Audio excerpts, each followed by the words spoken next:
ये क्या हो रहा है? हीटर क्यों बंद हो गया? जिंग क्विंग अपनी नई खरीदी हुई कश्मीरी रजाई ओढ़े हुए थी, फिर भी वो ठंड से कांप रही थी। अभी अभी पूरे सोसाइटी का हीटिंग सिस्टम पाइप फटने की वजह से ठप हो गया था। कमरे का टेम्परेचर -5 डिग्री तक गिर चुका था। हालांकि ये अभी जानलेवा नहीं था, लेकिन लाड़ प्यार में पली बढ़ी जिंग क्विंग के लिए ये किसी नर्क से कम नहीं था। सीनियर, जल्दी कुछ सोचो, हम ठंड से मर जाएंगे। उसने अपने बगल में बैठे चेंगशू को धक्का दिया। चेंगशू की भी ठंड से हालत खराब थी। वो पागलों की तरह सारे कपड़े अपने ऊपर लाद रहा था। चुप रहो, मेरी भी हालत खराब है। ये मनहूस मौसम अचानक कैसे बदल गया? जल्दी ढूंढो, क्या कोई हीट पैच बचा है? सारे हीट पैचेस उस बक्से में हैं। जिंग क्विंग ने कोने की तरफ इशारा किया। दोनों ने पागलों की तरह ढूंढना शुरू किया, लेकिन उन्हें सिर्फ 10 से भी कम हीट पैचेस मिले। ये रात काटने के लिए बिल्कुल भी काफी नहीं थे। हाँ, तुम्हारा भाई तो अमीर है ना, वो पक्का किसी बड़े होटल में होगा या उसने कोई हीटिंग इक्विपमेंट खरीदा होगा। जल्दी उसे कॉल करो। जिंग क्विंग को जैसे डूबते को तिनके का सहारा मिल गया। उसने कांपते हाथों से फोन उठाया और मेरा नंबर डायल किया। Sorry, the number you are dialing is currently switched off. Shit. Jing King ने गुस्से में फोन सोफे पर पटक दिया। इस कमीने की आज फोन बंद करने की हिम्मत कैसे हुई? शांत हो जाओ, शांत हो जाओ। चेंगशू की आंखें चमकी। मुझे याद आया, कुछ दिन पहले मैंने तुम्हारे भाई को साउथ सिटी होलसेल मार्केट में देखा था। मैं काफी दूर था, लेकिन मैंने उसे बार बार ये कहते सुना कि पश्चिमी छोर पर एक फैक्ट्री है। वहां सच में एक वीरान फैक्ट्री है। ऐसे मौसम में वो पक्का वहीं छिपा होगा। हम उसे ढूंढने चलते हैं। बाहर इतनी भयानक बर्फबारी हो रही है। जिंग किंग ने खिड़की के बाहर उस डरावने तूफान को देखा और पीछे हट गई। अगर हम नहीं गए तो मर जाएंगे। ये बर्फबारी इतनी जल्दी नहीं रुकने वाली। कुछ और घंटों में घर के पानी के पाइप भी फट जाएंगे। हमारे पास गाड़ी है और उसमें एसी है। एक बार तुम्हारा भाई मिल जाए, फिर तुम्हारे सिस्टम और मेरे दिमाग के सामने उसकी क्या औकात। तब उसकी सारी सप्लाईज हमारी हो जाएंगी। उनके लालच ने उनके डर को हरा दिया। दोनों ने अपने ऊपर सारे कपड़े लाद लिए और किसी तरह लड़खड़ाते हुए नीचे जाकर गाड़ी में बैठ गए। गाड़ी स्टार्ट हुई और जैसे ही अंदर गर्म हवा आई, दोनों ने राहत की सांस ली। चलो पश्चिमी इलाके की तरफ चलते हैं। जिंग किंग की आंखों में एक बेरहमी भरी चमक आ गई। एक बार मुझे जिंग बुफान मिल जाए तो मैं उसे बर्फ में घुटनों के बल बिठाऊंगी और उससे माफी मंगवाऊंगी, ताकि मैं उसकी पहले वाली बदतमीजी के लिए उसे माफ कर सकूं। और उधर पश्चिमी इलाके में मैं अपने मॉनिटरिंग स्क्रीन के एक कोने को घूर रहा था। वहां कुछ आवारा कुत्ते एक दूसरे से चिपककर ठंड से कांप रहे थे। अचानक उनमें से एक कुत्ते का शरीर जोर जोर से झटके खाने लगा। उसकी आंखें पल भर में खून की तरह लाल हो गईं और एक खौफनाक गैर इंसानी चीख उस वीरान जगह पर गूंज उठी। उस म्यूटेटेड ज़ॉम्बी कुत्ते ने अपने ही साथी पर हमला कर दिया। बर्फ पर खून के फवारे छूट पड़े, जो तुरंत लाल बर्फ के टुकड़ों में जम गए। ये कोई आम वायरस नहीं था, ये एक्सट्रीम कोल्ड ज़ॉम्बी वायरस था। इन्हें ठंड से डर नहीं लगता, बल्कि जितनी ज्यादा ठंड होती है, ये उतने ही ज्यादा खतरनाक हो जाते हैं। मैंने अपने चॉपस्टिक्स नीचे रखे तो आखिरकार ये शुरू हो ही गया। मैं अपनी जगह से उठा, कंट्रोल पैनल के पास गया और वो लाल बटन दबा दिया। Level 1 combat defence mode activated. Factory के बाहर मौजूद फर्स्ट लाइन ऑफ डिफेंस के हाई वोल्टेज ग्रिड में बिजली दौड़ गई। उस तूफानी बर्फबारी में नीली बिजलियां कड़कने लगीं। मैंने अपने रेड वाइन का ग्लास उठाया, स्क्रीन पर दिख रहे उस बर्फीले तूफान की तरफ इशारा किया और कहा, नरक में तुम्हारा स्वागत है मेरे मेहमानों। पश्चिमी इलाके का बर्फीला तूफान अब एक सफेद तबाही में बदल चुका था। सामने 5 मीटर तक भी कुछ दिखाई नहीं दे रहा था। एक सफेद BMW X5 किसी पियक्कड़ की तरह उस सड़क पर रेंग रही थी, जहां पहले से ही आधा मीटर बर्फ जम चुकी थी। हम अभी तक क्यों नहीं पहुंचे? तुमने तो कहा था सिर्फ 20 किलोमीटर है। जिंग किंग पैसेंजर सीट पर बैठी थी। उसने अपने ऊपर 2 भारी रजाइयां डाली हुई थी, फिर भी ठंड से उसके दांत किटकिटा रहे थे। चुप रहो। स्टीयरिंग व्हील पकड़े हुए चैनशू के हाथ सुन्न हो चुके थे। उन पर नीले और बैंगनी रंग के फ्रॉस्ट बाइट्स हो गए थे। नेविगेशन दिखा रहा है कि वो बस आगे ही है। लानत है, इस रास्ते पर कुछ दिखाई नहीं दे रहा। अचानक एक जोरदार आवाज हुई। गाड़ी जोर से नीचे धसी और फिर पूरी तरह बंद हो गई। गाड़ी का निचला हिस्सा सड़क के बीच पड़ी एक बड़ी बर्फ की चट्टान में फंस गया था। गाड़ी खराब हो गई। चेंशू ने मायूसी में स्टीयरिंग व्हील पर मुक्का मारा, लेकिन उसका हाथ उस बर्फ जैसे ठंडे लेदर कवर से टकराया और वो दर्द से तड़प उठा। क्या? जिंग किंग चीख पड़ी। क्या तुम मुझे यहां मारना चाहते हो चेंशू? तुम एकदम नकारा हो। बकवास बंद करो। अगर हिम्मत है तो खुद आकर चला लो। चेंशू का भी जिंदा रहने का डर उसके प्यार के नाटक पर हावी हो गया। बाहर निकलो। वो सामने जो काला सा साया दिख रहा है, वो शायद वही फैक्ट्री है। पैदल चलते हैं। उन दोनों के पास अब कोई चारा नहीं था। गाड़ी में रहने का मतलब था ठंड से जमकर मर जाना। उन्होंने अपनी रजाइयां कसकर लपेटी और 2 बेवकूफ पेंगुइन की तरह लड़खड़ाते हुए उस बर्फीले तूफान में उतर गए। जिंग चिंग को लग रहा था जैसे उसके फेफड़े ठंड से फट जाएंगे। हर एक सांस मौत जैसी लग रही थी। सिर्फ 500 मीटर का रास्ता, जो आम दिनों में कुछ मिनटों का होता था, उसे पार करने में उन्हें पूरे आधे घंटे लग गए। जब वो लोहे के राक्षस जैसी फैक्ट्री उनके सामने आई, तो वो दोनों लगभग घुटनों के बल रेंगते हुए मेन गेट तक पहुंचे। लेकिन सामने का नजारा देखकर वो सुन्न रह गए। ये कोई वीरान फैक्ट्री कहां से है? ये तो साफ साफ एक स्टील बंकर था। पुरानी लाल ईंटों की दीवारों को पूरी तरह से सिल्वर ग्रे धातु की मोटी चादरों से ढक दिया गया था। जिंग चिंग दौड़कर उस विशाल स्टील गेट के पास गई और पागलों की तरह दरवाजा पीटने लगी। जिंग बुफान, मुझे पता है तुम अंदर हो। दरवाजा खोलो। भाई, मैं किंग चिंग हूं। मैं ठंड से मर रही हूं। जल्दी दरवाजा खोलो और मुझे अंदर आने दो। जिंग बुफान, मैं चेंशू हूं। हम तुम्हारे अपने हैं। तुम हमें ऐसे मरने के लिए कैसे छोड़ सकते हो? दोनों पूरी ताकत से चिल्ला रहे थे, लेकिन उनकी आवाज उस तूफान में तुरंत गायब हो गई। अंदर मैं एक बड़े से लेदर सोफा पर बैठा था और मेरे सामने एक पूरी दीवार मॉनिटरिंग स्क्रीन से भरी थी। स्क्रीन पर 2 धुंधले लाल थर्मल इमेजिंग साए दरवाजे से चिपके हुए थे, बिल्कुल 2 लाचार मक्खियों की तरह। मेरे हाथ में लफाइट वाइन का एक गिलास था, जिसे मैं हल्के हल्के हिला रहा था। पास ही रखे एक छोटे तांबे के बर्तन में लाल तेल उबल रहा था, जिसमें से पागल कर देने वाली मसालेदार खुशबू आ रही थी। मैंने कहा, सिस्टम, बाहर का स्पीकर ऑन करो। बाहर के स्पीकर से बिजली की एक हल्की सी आवाज आई, जिससे वो दोनों चौंक गए। और फिर उस तूफान में एक सुस्त, शांत और हल्की मुस्कान से भरी आवाज गूंजी। कौन है? आधी रात को दूसरों को परेशान करना जुर्म है क्या, तुम्हें नहीं पता? ये आवाज सुनते ही जिंगचिंग की आंखों से आंसू छलक पड़े। भाई मैं हूं तुम्हारी बहन, जल्दी दरवाजा खोलो, बाहर बहुत ठंड है, हम मरने वाले हैं। मेरी बहन? मेरी आवाज बहुत शांत थी और फिर चबाने की आवाज के साथ मैंने कहा, यार ये डक इंटेस्टाइन का सूप थोड़ा ज्यादा पक गया है। हाँ तो तुमने क्या कहा, तुम कौन हो? बाहर खड़ी जिंगचिंग की जैसे सांस ही रुक गई। मैं बाहर एक कुत्ते की तरह ठंड से मर रही हूं और तुम अंदर हॉट पॉट खा रहे हो, वो भी डक इंटेस्टाइन के साथ। उस मनहूस खाने की कल्पना भर से ही उसके मुंह में पानी आ गया और उसके पेट ने जोर से आवाज की, जिंग बुफान, पागल बनने का नाटक मत करो, मुझे पता है तुम सुन सकते हो। मैं जिंगचिंग हूं, तुम्हारी इकलौती सगी बहन। तुम जल्दी दरवाजा खोलो, एक बार मैं अंदर आ जाऊं फिर मैं तुम्हें पहले की सारी बातें समझाऊंगी। वो सब बस एक मिसअंडरस्टैंडिंग थी, एक गलतफहमी। मैंने अपने चॉपस्टिक्स नीचे रखे, माइक्रोफोन उठाया और स्क्रीन पर दिख रहे उस डरे हुए चेहरे को देखकर मेरी नजरें बर्फ की तरह ठंडी हो गईं। तुमने मुझे दफा होने को कहा, क्या वो एक मिसअंडरस्टैंडिंग थी? या फिर तुम्हारा ये कहना कि तुम मुझे अपने सामने कुत्ते की तरह तड़प तड़प कर मरते हुए देखना चाहती हो, क्या वो भी कोई मिसअंडरस्टैंडिंग थी? वो तो मैंने बस गुस्से में कह दिया था। जिंगचिंग घबरा गई। भाई तुम एक आदमी हो, तुम इतनी छोटी छोटी बातों को दिल से कैसे लगा सकते हो? पहले मैंने गलती की, मैं गलत थी, अब मैं तुमसे माफी मांग रही हूं ना। सॉरी, आई एम सॉरी, अब ठीक है, जल्दी दरवाजा खोलो। ये माफी कहां से थी? ये तो साफ साफ एक हुक्म था। उसे लगता था कि अगर वो सिर झुकाकर ये 3 शब्द कह देगी तो मुझे उसे माफ करना ही पड़ेगा। पिछले 20 सालों का यही तो नियम था, लेकिन अफसोस अब नियम बदल चुके थे। अगर सिर्फ माफी मांगने से सब कुछ ठीक हो जाता तो पुलिस किस काम की? मैंने ठंडी हंसी हंसते हुए कहा, जब तुम में इतनी ही अकड़ है तो अपनी उस सबसे ताकतवर एबिलिटी का इस्तेमाल करके अंदर आओ ना। तुम्हारे पास क्लियर सिस्टम है ना, ये दरवाजा तुम्हारी आंखों में चुभ रहा है तो इसे क्लियर कर दो। ये बात एक बिजली की तरह जिंगचिंग के दिमाग पर गिरी। हाँ मेरे पास तो सिस्टम है। वो ठंड से इतनी पागल हो चुकी थी कि वो अपना सिस्टम ही भूल गई थी। ठीक है, तुम दरवाजा नहीं खोलते तो मैं खुद खोल लूंगी, फिर बाद में मेरे सामने गिड़गिड़ाना मत। जिंगचिंग की आंखों में एक बेरहमी छा गई। उसने एक लंबी सांस ली और अपने बर्फ जैसे ठंडे हाथों को उस मोटे दरवाजे पर जोर से रख दिया। उसके शरीर की एनर्जी बाहर निकली और उसके हाथों से एक लाल रोशनी फूटकर दरवाजे पर जोर से टकराई। क्लियर। लेकिन जैसा उसने सोचा था कि दरवाजा गायब हो जाएगा, वैसा कुछ नहीं हुआ। इसके बजाय वो लाल रोशनी एक ना दिखने वाली दीवार से टकराकर तुरंत वापस लौट आई। उस झटके से जिंगचिंग के हाथ सुन्न हो गए और वो पीछे बर्फ पर जा गिरी। सिस्टम वार्निंग, टारगेट ऑब्जेक्ट की डेंसिटी बहुत ज्यादा है और इसे high level energy space anchor से मजबूत किया गया है। होस्ट का करंट लेवल 1, इसे क्लियर नहीं किया जा सकता। जबरदस्ती क्लियर करने पर आपकी लाइफ फोर्स खर्च होगी। नहीं, ऐसा नहीं हो सका। जिंगचिंग ने उस दरवाजे को हैरानी से देखा जो अपनी जगह से 1 इंच भी नहीं हिला था। मेरा सिस्टम सबसे ताकतवर है, ऐसा कैसे हो सकता है कि ये एक दरवाजा तक ना खोल पाए? स्पीकर से मेरी बेदर्दी भरी हंसी गूंजी। मैं तुम्हें बताना भूल गया, इस दरवाजे को बनाने में मैंने 5 मिलियन का एरोस्पेस ग्रेड एलॉय इस्तेमाल किया है और ऐसा लगता है कि मेरा सिस्टम तुम्हारे सिस्टम का पक्का इलाज है। तुम्हारा क्लियर सिस्टम मेरे होट सिस्टम को क्लियर नहीं कर सकता। अब यहां से दफा हो जाओ, मेरे दरवाजे की बर्फ गंदी मत करो। स्पीकर बंद हो गया। फिर अचानक दरवाजे के ऊपर लगे सर्च लाइट्स चालू हो गए और 2 बहुत तेज रोशनी सीधे उन दोनों के चेहरों पर पड़ी, जिससे उनकी आंखें चुंधिया गईं। जिंगचिंग बर्फ पर बैठी हुई थी, अपनी हड्डियों को चीर देने वाली उस ठंड को महसूस करते हुए और उस दरवाजे को देखते हुए जो कभी नहीं खुलने वाला था। उसने पहली बार जाना कि असली खौफ और बेबसी क्या होती है। आधा घंटा बीत गया। जिंगचिंग और चेंशु वहां से नहीं गए क्योंकि उनकी गाड़ी खराब हो चुकी थी। वो बस फैक्ट्री के दरवाजे के पास एक छोटी सी खाली जगह में सिकुड़ कर बैठ गए। क्या करें, मुझे मेरे पैर महसूस नहीं हो रहे हैं। जिंगचिंग के होंठ गहरे बैंगनी हो चुके थे और उसकी पलकों पर बर्फ की बूंदें जम गई थी। चेंशु की हालत तो और भी खराब थी। उसने अपने पहले से ही कम कपड़ों में से एक जैकेट जिंगचिंग को दे दिया था। अब उसका पूरा शरीर बुरी तरह कांप रहा था और उसकी आंखें बंद होने लगी थीं। मत सो जाना, अगर सो गए तो कभी नहीं उठ पाओगे। उसी वक्त उनके सिर के ऊपर से एक इतनी मजबूत खुशबू आई जो किसी की भी रूह खींच ले। उन दोनों ने बहुत मुश्किल से अपना सिर उठाया। खाना है? मैं सेकंड फ्लोर की बालकनी पर खड़ा था और मेरे हाथ में वो हॉट पॉट का कटोरा था। जिंग बुफान, मैं तुम्हारे हाथ जोड़ता हूं, मुझे एक बाइट दे दो, बस एक घूंट गर्म सूप।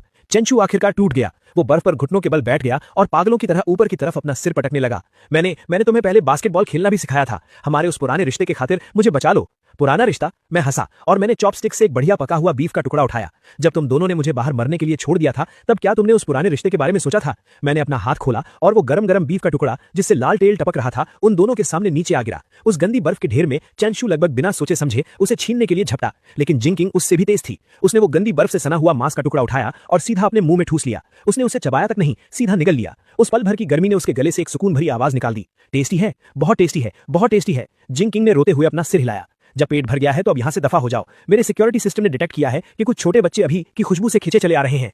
इससे पहले कि वो दोनों कुछ समझ पाते, दूर बर्फीले तूफान में अचानक कुछ हरी आंखें चमकने लगी। हवा के साथ एक भारी गुर्राहट की आवाज आई। वो कुछ म्यूटेटेड ज़ॉम्बी कुत्ते थे। भागो! चेंशु ने सबसे तेज रिएक्ट किया। उसने जिंगचिंग को पकड़ा और भागने लगा, लेकिन जमीन पूरी तरह बर्फ से ढकी थी। दोनों के पैर फिसले और वो मुंह के बल जमीन पर गिर पड़े। पहला ज़ॉम्बी कुत्ता उन पर झपटा और उसने अपना खूनी मुंह सीधा चेंशु की जांघ पर गाड़ दिया। बचाओ जिंग बुफान, बचाओ! चेंशु किसी सुअर की तरह चीखने लगा। वो उस कुत्ते को पागलों की तरह लाते मार रहा था, लेकिन उसे तो दर्द ही महसूस नहीं हो रहा था।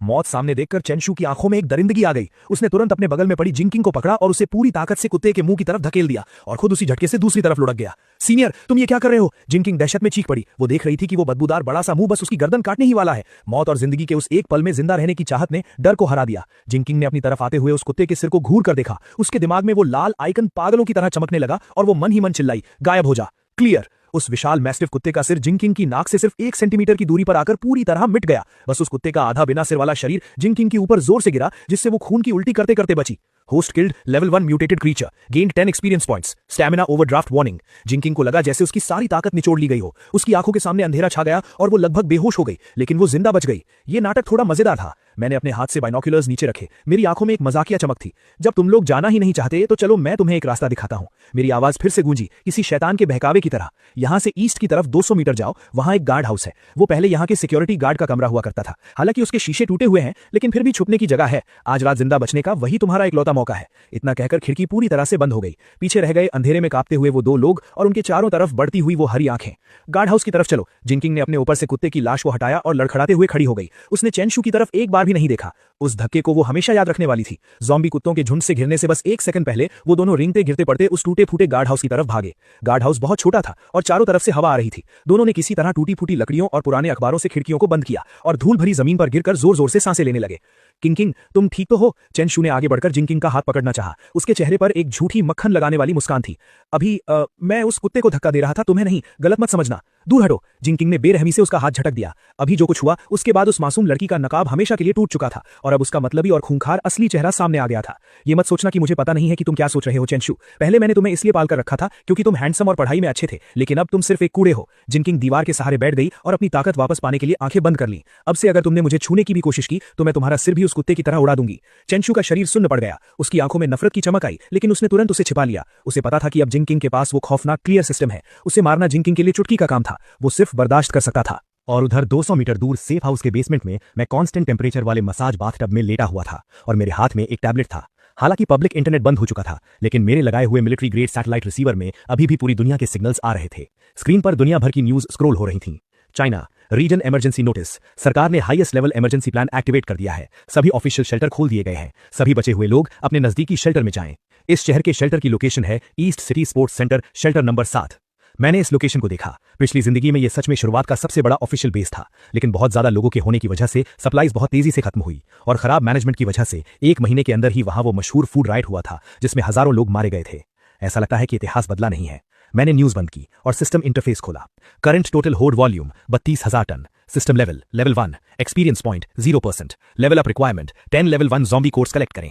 कोर्स? पिछली जिंदगी में लोगों को एपोकलिप्स के तीसरे महीने तक पता ही नहीं चला था कि ज़ॉम्बी के दिमाग में मौजूद इन कोर्स से एबिलिटीज को लेवल अप किया जा सकता है, लेकिन मुझे ये बात अभी पता है। वो बेवकूफ जिंक्विंग अभी बस अपनी जान बचाने के लिए कुत्ते को मारकर भाग गई, लेकिन सबसे कीमती लूट वो वहीं बर्फ में छोड़ गई।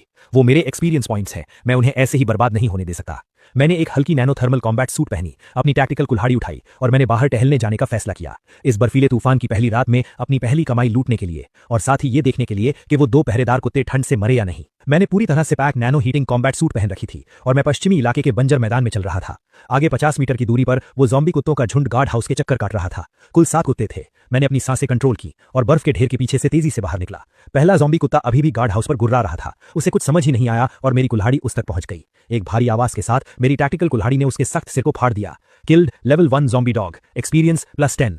इस आवाज ने तुरंत बाकी 6 खूंखार कुत्तों को चौंका दिया। सबसे बड़ा ज़ॉम्बी मैस्टिफ, जो उनका लीडर था, उसने झटके से अपना सिर मोड़ा। खौफनाक रोशनी से चमकती उसकी आंखों ने मुझे घूर कर देखा। उसने अपने पिछले पैरों से धक्का दिया और उसका भारी भरकम शरीर किसी टैंक की तरह मेरी तरफ टकराने के लिए दौड़ा। जब वो मुझसे सिर्फ आधा मीटर दूर था, मैंने अपना बायां हाथ उस मैस्टिफ के पैरों के नीचे की जमीन की तरफ किया। स्टोर। उसी पल उस कुत्ते के नीचे की 2 मीटर चौड़ी बर्फ और जमीन पलक झपकते ही गायब हो गई। उस मैस्टिफ के नीचे की जमीन खिसक गई और वो सीधा उस गड्ढे में जा गिरा। अगर तुम्हें बर्फ पसंद है तो ये लो मौत। मैं तुरंत उसके पीछे उस गहरे गड्ढे में कूद गया। मेरे हाथों में मौजूद टैक्टिकल कुल्हाड़ी हवा में लहर की तरह घूमी।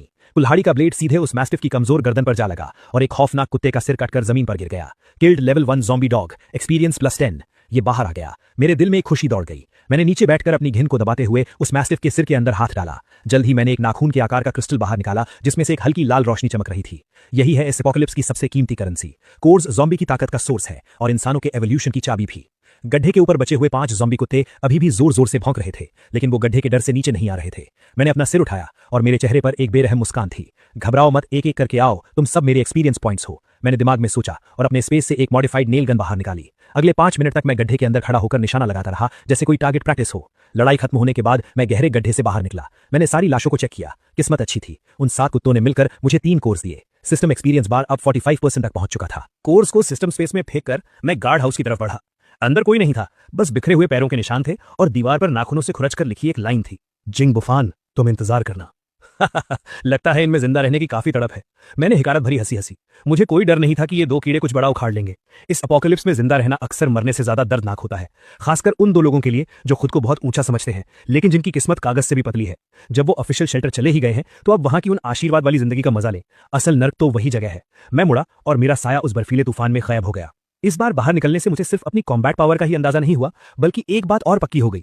इस दुनिया में जहां सारे नियम टूट चुके हैं, जब तक मेरे पास ताकत है, ये जगह मेरे लिए एक प्लेग्राउंड है।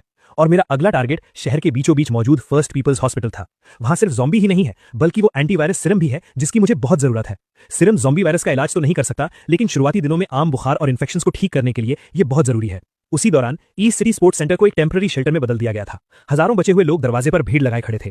रोने की आवाजें, गालियां और मदद की पुकारें सब एक में मिल गई थी। हथियारों से लैस सिपाही बहुत तनाव में ऑर्डर मेंटेन कर रहे थे। लाइन में खड़े रहो, अपना टेम्परेचर चेक करवाओ, जिनके शरीर पर घाव है उन्हें तुरंत अलग करो। सप्लाईज लिमिट में है, हर इंसान को दिन में सिर्फ 1 कटोरी दलिया मिलेगा। जिन्हें पेट भर खाना चाहिए वो सर्च एंड रेस्क्यू टीम में ज्वाइन करने के लिए नाम लिखवाएं। जिंग किंग और चेन यू भीड़ में बुरी हालत में खड़े थे। रुको, क्या कर रहे हो तुम दोनों? एक सिपाही ने उन दोनों को लाइन तोड़ने से रोका। मैं एक अवेकनर हूं, मैं एक अवेकनर हूं। जिंग किंग को जैसे डूबते को तिनके का सहारा मिल गया। वो पागलों की तरह अपने हाथ हिलाने लगी और चिल्लाई, मेरे पास एबिलिटी है, मैं स्पेशल हूं, मुझे अंदर जाने दो, मुझे तुम्हारे कमांडर से मिलना है। अवेकनर? सिपाही हैरान रह गया। हालांकि ऊपर से ऑर्डर आया था कि स्पेशल एबिलिटीज वाले लोगों को अलग से छांटा जाए, लेकिन पिछले कुछ दिनों में बहुत सारे लोग झूठ बोलकर आने लगे थे। साबित करो, सिपाही ने रूखेपन से कहा। जिंग किंग ने गहरी सांस ली। अपनी कमजोरी और भूख से हो रहे चक्कर को बर्दाश्त करते हुए उसने सड़क के किनारे रखे एक भारी भरकम बैरिकेड पत्थर की तरफ अपना हाथ बढ़ाया। गायब हो जा। एक रोशनी चमकी और वो सैकड़ों किलो भारी पत्थर पलक झपकते ही हवा में गायब हो गया, जैसे वो कभी वहां था ही नहीं। आसपास की भीड़ में सन्नाटा छा गया। सिपाही की आंखें फटी की फटी रह गईं। उसने तुरंत अपना वॉकी टॉकी उठाया। बेस एंट्रेंस पर एक स्पेस टाइप नहीं, एक क्लियर टाइप अवेकनर मिली है, प्लीज इंस्ट्रक्शंस दे। 5 मिनट बाद जिंग किंग और चेन यू को एक गर्म ऑफिस में लाया गया। डेस्क के पीछे एक मिलिट्री कोट पहने अधेड़ उम्र का आदमी बैठा था। उसने जिंग किंग को ऊपर से नीचे तक देखा। तो तुम्हारी एबिलिटी क्लियर करने की है? डायरेक्टर वैंग के हाथ में एक पेन था। तुम कितनी बड़ी चीज को क्लियर कर सकती हो? क्या तुम जिंदा इंसानों को क्लियर कर सकती हो? 2 मीटर तक की कोई भी चीज क्लियर की जा सकती है। जिंग किंग अब थोड़ा साफ बोल पा रही थी, क्योंकि उसे आखिरकार गर्मी मिल गई थी। मैं जिंदा इंसानों को भी मार